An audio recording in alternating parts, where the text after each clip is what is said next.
when you're doing a deal or sales, the deal's not done till the wire hit, right? Like we know it's not real until you collect the money, until you get the payment. 7,000 people, 22 years in, they certainly have the proficiency to know what's under the hood. Why do they not know?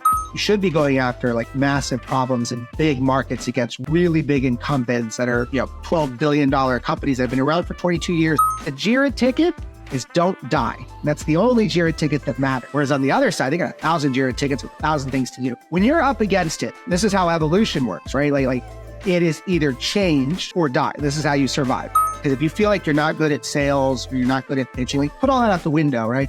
And then if you have 1 million, it's easy to get 2 million. Really hard to get 2 million without 1 million. Really hard to get 1 million without 500,000. Really hard to get 500,000 without one. You don't need a lead. You just need someone to believe in you that like gets the ball rolling. Okay, so welcome back to Default Global. Today I have a very interesting guest, Marty Ringlein, serial entrepreneur, investor, and now the CEO and co-founder of Agree.com. Marty has been in the business for over like 20 years, during which he sold his companies to Twitter, to Brax. He has also invested in some of the most iconic startups like Stripe, SpaceX, Roblox, Coinbase, Deal, Uber, right? just to name a few. Today, Marty is shaping the world of digital agreements with Agree.com, a platform that raised $3 million in pre-seed funding to make e-signature free for everyone and merge contracts and payments into one seamless process. Marty, did I miss anything important? That was perfect. And 20 years in, you're making me feel old, but it's true. It's true. 20 years. Okay. So, when I first heard about Agree.com, I was a bit confused, frankly speaking. I mean, and my opinion changed 3 or 4 times while I was preparing for this interview. So the first thing I saw was that Agree.com domain. I'm thinking, wow, these guys, they must have raised at least 20 mil, But then I see it's a 3 million pre-seed, which is impressive. However, I just wondered how they managed to secure that domain being in the pre-seed stage, kind of. Then I checked the website and thought, wait, another DocuSign? Okay, there are many competitors like the PandaDoc, eSignature, even Zoho CRM has something like that, yeah. So, but then I saw your LinkedIn profile, 3 exits, investors in Beehive, Uber, Chime, right? So I'm like, okay, this guy definitely knows something and he's doing the right thing. There's something I'm missing here. So finally, it clicked for me when I realized that you are not just building this another e-signature tool, but you're building this fintech company kind of, right? So this e-signature is just correct me if I'm wrong, the entry point where everything starts. It's not the end of the journey. Someone has to pay someone after this e-signature. So that's the idea, I guess. So probably I should stop here. And I was gonna say, we'll always call it the wedge. It's our wedge into the market, this e-signature thing. But it's not in game, but it's the starting to you're spot on. Okay. So can you maybe break it down for our listeners? What's the real problem you're solving with Agree.com that got investors excited?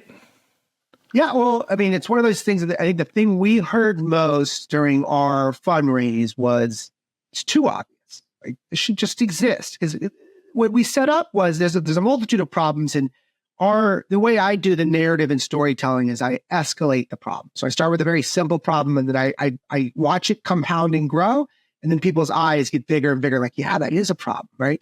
And so the first problem is we know this old adage when you're doing a deal or sales. The deal's not done till the wire hits, right? Like we know it's not real until you collect the money, until you get the payment. But in the e-signature space, everybody stops at signature. And why is that, right? We know that's not done until the wire hits. So why are they not going all the way through to the money movement? That was just the start of the question. And so if you talk about who sends the most amount of legal documents for signature, most people think, oh, that's a lawyer. It's not true. In an organization where most of the revenue flows through a sales contract, the salesperson, right? So if salespeople are sending the most agreements for signatures, they're the biggest users of e-signature. And if for a salesperson, the most important thing is receiving the payment from the customer on the other side, then, okay, there's a huge opportunity in connecting these dots. And so as we start compounding this problem, right? So first, it's just deal's not done until you move the money. The next is, if you looked at something like a DocuSign, you can't edit and review. Like if I send you the contract and I misspelled your name or your company's name, you say, hey, Marty, I love it, I'm in, but we have one edit to make. I've got to go all the way back to the beginning. Go back to Microsoft Word, make the edit, re-export as a PDF, go back to DocuSign, re-upload it, re-drag all the little things. It's weird. So I asked the question, why can you not edit in DocuSign? And DocuSign doesn't know what you uploaded. It's just a PDF. It could be a PDF of a sales contract. It could be a PDF of a picture of a horse. They don't know the difference between the two.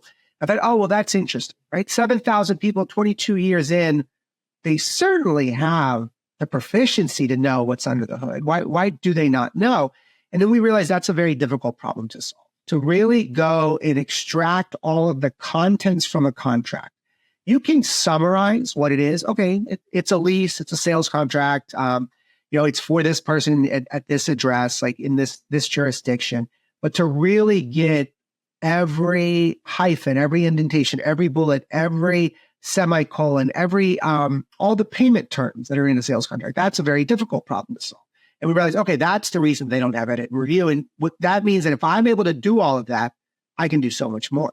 I could not only edit and review the contract and create a collaborative environment, I could also extract all the payment terms. And if I did that, I could put them into an invoice.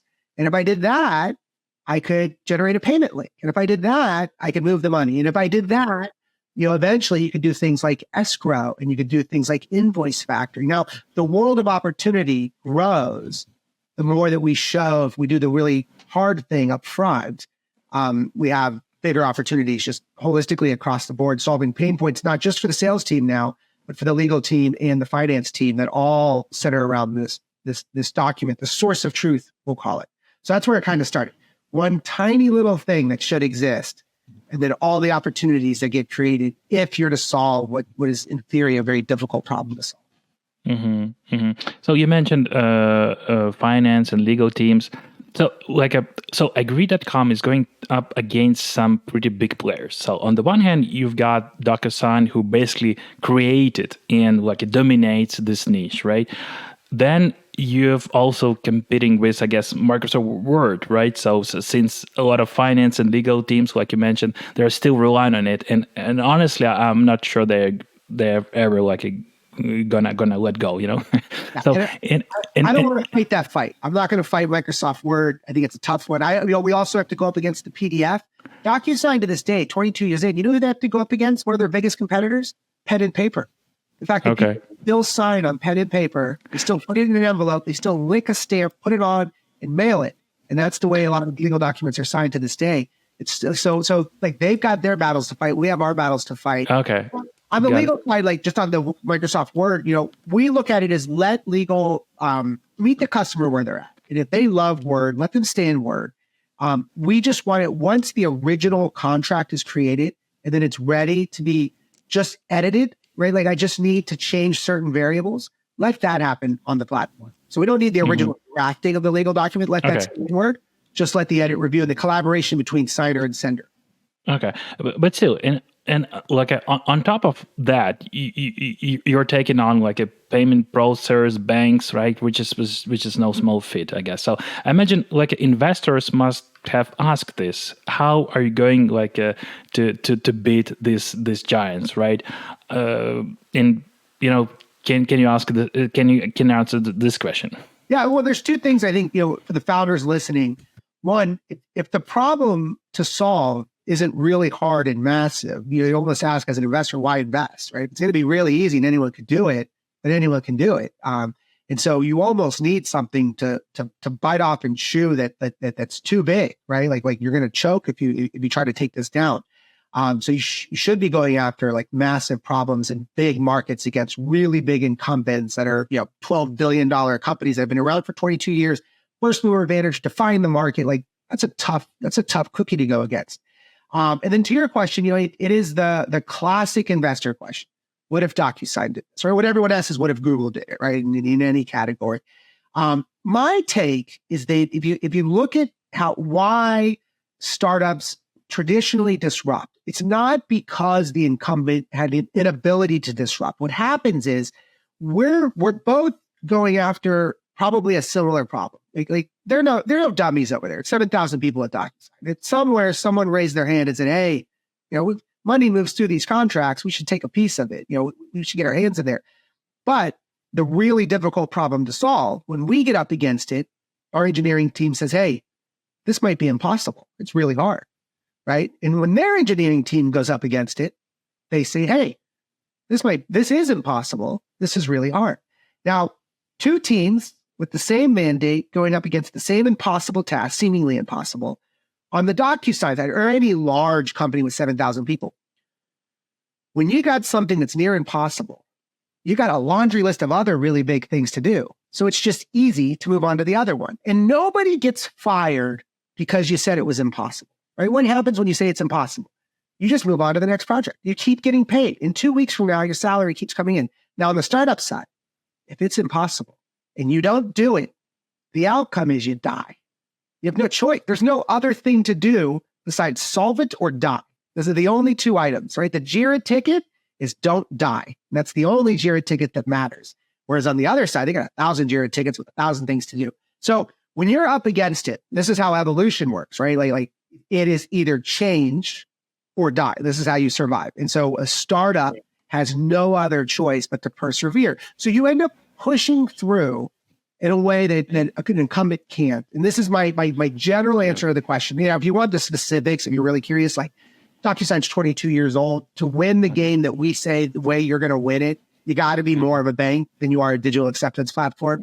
They can't become a bank. My bigger question wouldn't be, what if DocuSign doesn't? My bigger question, what happens if somebody in the fintech space does it? What if they get hit to the fact that like billions of dollars move through contracts? If we own the contract, we could own the money that moves through them. Like, really big opportunity. And so we just got to move. Speed of executions are our only friend right now. We got to move faster than before the fintechs figured out. The DocuSigns, the CLMs, even the invoice, like the Bill.coms. It's just for those. It's a little too late. Right? Like the dinosaur's the dinosaur. The meteor's going to hit. There's nothing really you can do to stop that. Now they might prolong it, but it, change is coming. Mm-hmm. You've said that in one of your interviews that when pitching to VCs, right, you have to control the conversation. It should be like your agenda, and the meeting needs to follow that, right? So I really love that advice, but I know you learned it the hard way. Can you share that story about how using the wrong example in your pitch, specifically the leasing agreement, right, completely boxed you into the wrong narrative with investors? Yeah. But quick setup to this. Classic founder advice is you got to hear 100 no's before you hear a yes. I don't believe in that advice. I believe you got to give 100 pitches before you perfected your pitch. So you just got to practice. And you got to do real practices and real pitches, which means you got to have an appetite for like embarrassing yourself. Like those first 5 pitches, you're not going to perfect them. It's kind of like the podcast game, right? Like your first one, you're probably really embarrassed of it, right? Probably bad lighting, bad quality, bad audio. Now, like you've got a pretty good setup. You got a logo, you got a cool background, you got some title treatment here. Like you've done it well. But those first ones, like you're probably so embarrassed, you're like, don't look at them. Nobody watched those, right? And so same thing with the pitch. Like go into your first 5 being ready. You want to be embarrassed because you're going to learn how not to be embarrassed. You're going to learn what you did wrong. And so with us, we're pitching Agree. I want to use examples in my storytelling, my narrative that I know everyone can resonate around. Because if I use an example you already know, I don't have to do any setup, right? Like you're already there. You're caught up really fast. So I'm like, okay, at this point, I don't care if you're an investor whose net worth is $1 billion. You probably signed a lease at some point, either a commercial lease or residential lease. At some point, you rented something from somebody. So I used to say like, hey, it's like a lease agreement. And one of the examples that I would use was, it's very complicated when you sign a lease, and I do it for like April 1st. I can never remember, when does the lease end? Did it end at the end of March or the end of April? Like, I don't remember. And I wish there was a smart contract that kind of said like, hey, that thing you signed 11 months ago is about to expire in 30 days. That'd be cool. The problem with this example is investors, they want to put you in a box, right? Like you're something. You're a marketplace, you're a consumer, you're B2B SaaS, you're AI, you're fintech. You got to be in a box. The second I said lease, my box was landlord tooling. And they don't like landlord tooling. It's really hard to sell into. It's really crowded, really noisy. And everyone just like, if I get 30 minutes with you, the second they hear lease, it takes all the oxygen out of the room. It's not a bad thing, but it means all we're talking about is landlords. And I just like, I don't want to talk about landlords. It was just an example, like time out, calm down. Like we're talking about like contracts that move money. It's like, no, we're talking about landlords because you said it. The other one I can't say is I can't talk about anything that uses blockchain technology. I can't talk about smart contracts. I can't talk about zero knowledge proof. I can't talk about immutability. Second I bring it up, all we talk about is crypto. And how should founders approach this? Meaning, like, what should they do after each rejection? How can they really like understand what needs to be improved? Yeah. So this is like a basic human communication. Because if you feel like you're not good at sales or you're not good at pitching, like put all that out the window, right? Think about like dating. Like when you go on a date, like aren't you constantly looking at like what went well, what didn't go well? You said something like, oh, it turned out not to be funny. She didn't laugh. So you're like, okay, I'm not going to say that joke again. Same thing with the pitch. Like you need to be in tune with your audience where you're looking for like where their ears go up and then where do they kind of fall asleep? Like when are they checking their phone? Like, you're just constantly watching their vibe. Because what I want is I want to see when they perk up. They're paying attention. I said something, like keep saying more of that. So that's why I think you need the 100 pitches, arbitrary numbers, whatever your number is, but give out so many of them that you've mastered. If I get 30 minutes, we spend 25 minutes only talking about what I want, and it's what they want to. And it's the thing where they perk up, they get excited, they hone in. And what I had to do, process of elimination, right? Where did they fall asleep? Where did they get distracted? Remove all that noise so we get right to the meat of it. Mm-hmm. And speaking about that 100 pitches, right? I've been like keeping an eye on the fastest closing rounds in 2024. The record so far is like 40 meetings with different investors, right, to raise their first seed round. And the longest one, I guess, that I've seen is like 150 like meetings over like 18 months to close their seed round. So I've got this feeling we might have a new record here, but still, how many meetings did you take to close your pre-seed round? It's a good question. I don't know if I know the answer. We closed the round in 3 weeks, so it did move fast. Okay, pre-seed, we get a little bit of cheat because myself and my co-founder, we've started and exited in the past, so there's a little bit of like no founder. So a VC can never say this, but a founder can say it to other founders. What VCs really want, and they can't say it because it sounds condescending, is they want an adult in the room. Right? They want to know, like, okay, you know how to handle your P&L, you know how to handle your burn, you know how to handle these very basic fundamentals of running the business. Like, okay, right. These two jokers, like, we know that they know the basics. So, like, there's an adult in the room. So that just moves you a little faster, a little quicker, in the conversation. But to answer your question, I don't know the exact number because another bad founder advice. And I've been hearing this a lot from the current YC cohort. And I don't like this, but teach their own. It's only take meetings when you're raising. I think take as many meetings as you can take, as often as you can take them, because it's about building relationships. And I also know another thing that VCs aren't allowed to say because they'll get bashed on Twitter, but they're all thinking it. But a founder can say it to other founders, is what VCs really mean when they say don't take meetings until you're raising, or like, only manage your time better when it comes to meeting with VCs, is what they're really saying is the odds are you're most likely not talking to a partner. You're talking to an associate. Right? And there's a big fight right now about like, well, associates are just as important as partners, but most people like talk to the person that writes the check. I don't believe in this for two reasons. One, you should always be building relationships. Is it whenever you can get a meeting with somebody who the relationship is valuable to you, take the meeting. Like build the relationship, get to know them, get them to know you. And then this whole associate GP thing, it's so short term. Like in my view, like this is not my first startup and this will not be my last startup. So whoever an associate is today, like we think, oh, they can't write a check, ignore them. No, 15 years from now, when Marty's at it again with some.com, that associate's going to be the general partner of some fund that has $500 million. And I'm going to have been really nice to them 15 years ago, and they're going to have loved me. And like I have built a relationship over 15 years. So what I don't think works for founders, especially first-time founders, is the first time you meet somebody, you're asking them for money. It's just not a good relationship. I like that, like, hey, we've known each other for a little bit. And then I'm like, hey, by the way, I'm doing something kind of crazy. You want to hear about it? And everyone's like, yeah, I want to hear about crazy, Marty. And then they're in. And so last thing I'll say, because I don't want to take all the oxygen out of this room. When we were fundraising, it moved faster than we were ready for. So the 3 weeks is fast. But I wasn't ready to fundraise. And one VC who was just in my network asked me to get coffee. There was no agenda. He doesn't think I'm raising because I didn't think I was raising, and he's not. He doesn't have any contacts with me. Just Marty, let's just get coffee. I want to catch up. I want to know you better. I'm in for coffee because I want to build relationships, fundraising aside.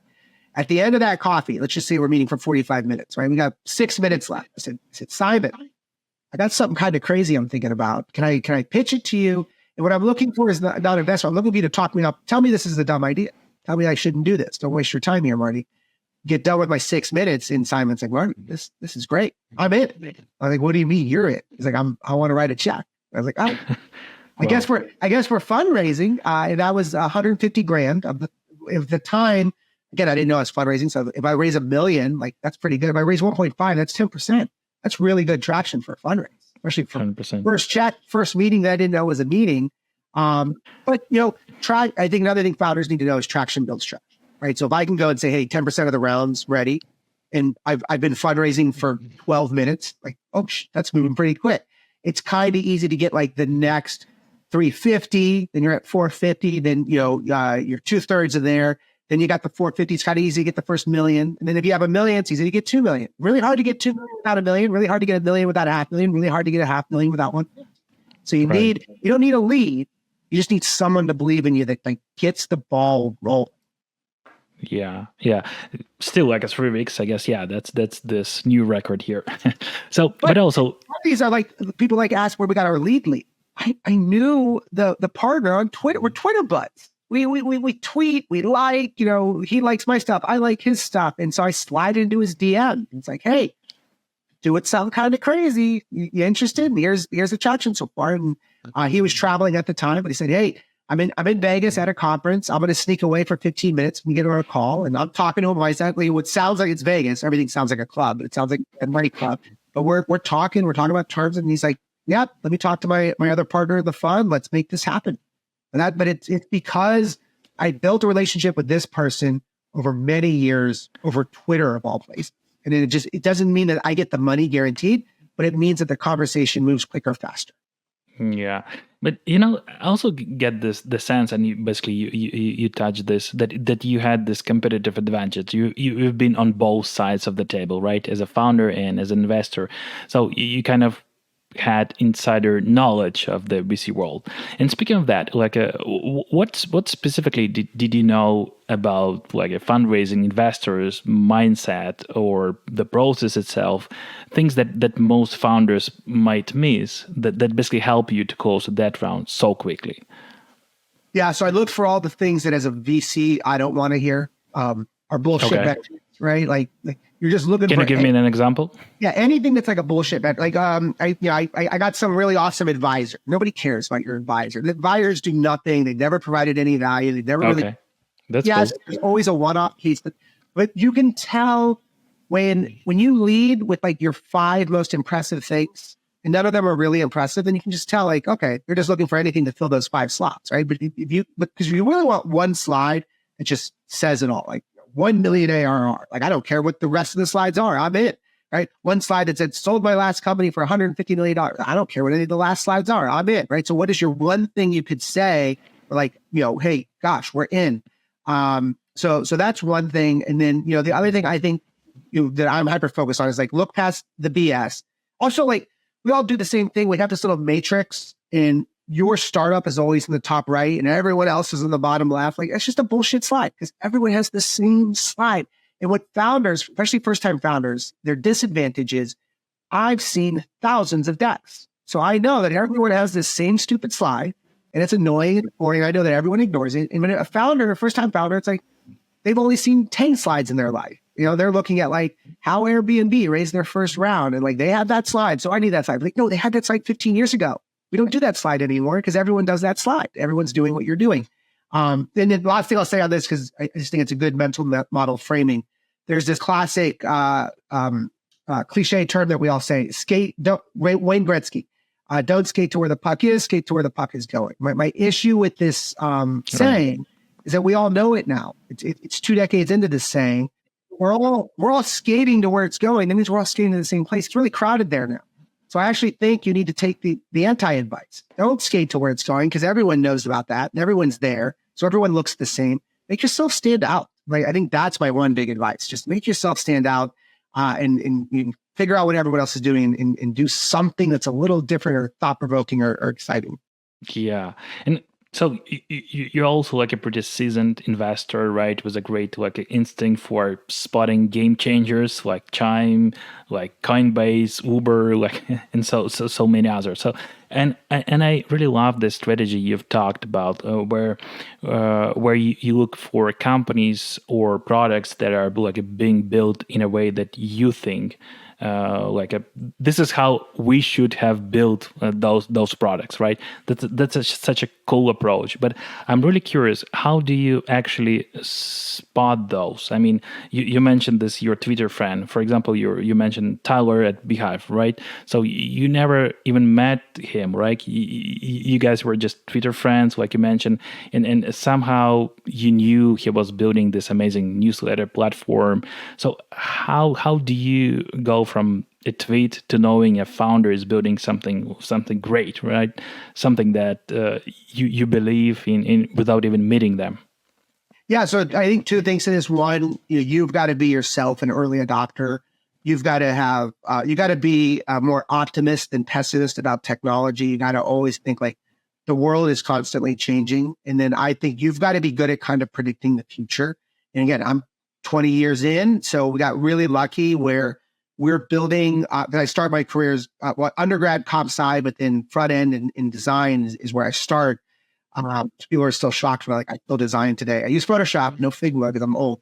But you've got to be in front of it, and you got to be right more than you're wrong. Be better than a coin toss, I always say. But we were building for the mobile web in 2006. Like, there's no device that we can render websites really well in 2006. We get really lucky because in 2007, we know what happens. The iPhone comes out, changes the world, and everyone wants to be on the mobile web. But when that moment happens, it's like 10, 20,000 people in the world that know how to really build for the mobile web. And we happen to be in that little patch. And so that accelerates us. There's another thing that happens right after that, going into 07, 08.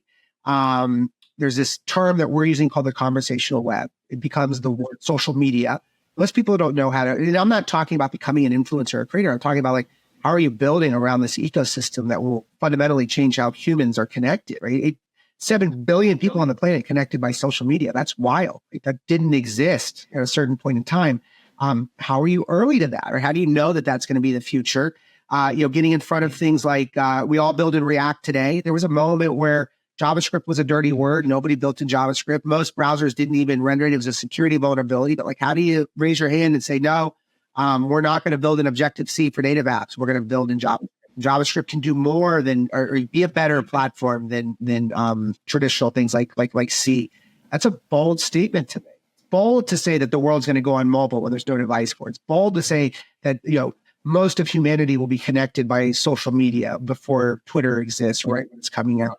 So what's your bold thing today? It can't be generative AI. That's not bold anymore. That stopped being bold in July of 2020 when GPT-3 beta came out. And it was like, no, yeah, most people didn't know about it until November 22 when we get ChatGPT, but still too late. So like, what's your moment now where you see something or you predict that there's a future coming that you have all this conviction around, where most people would tell you that that's dumb.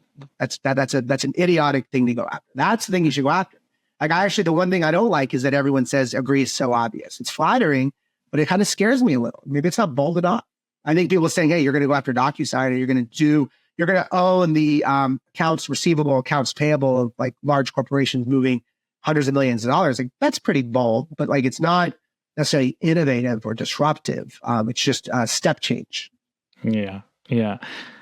Marty, probably my last question. What are the 3 key pieces of advice would you give to founders raising money in 2024? Yeah, well, the first one we talked about, stand out, be different. Don't Google, best pitch decks and then like just follow them, because everyone did that. Just realize everyone's doing that tactic they're doing. Right. The other one I think is, get to that first 100 users really fast. I always say first user should be you. I think that's probably my third advice. Like, make sure you're building for your own problem. That's not a universal truth among all founders, but I do think it makes we've all got this mountain to climb. This mountain has a very steep incline. And then as entrepreneurs, we have a boulder that we have to push while we're climbing. You want your boulder to be less heavy and less big. And if you try to solve a problem that you're not a user of, your boulder is really big and really heavy. So solve your own problem. Be user number one. Use the people in your own network to be the first 10 users, and then get to 100 really fast and just watch what they do and adapt. And I think the last, I know you asked for three. My last one, I think super critical is have no babies. Like, don't go down with the ship.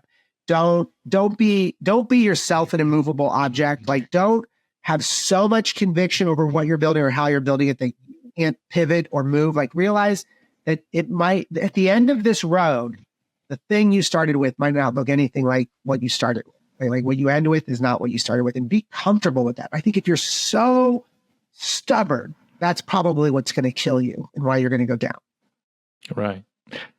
Thank you. Thank you so much, Marty. This has been an incredible conversation. Thanks again for sharing your journey. Yeah, no, I love it. I know we went 30 minutes. We were going to try to do it in 5 or 10, but this was a really fun conversation. So thank you.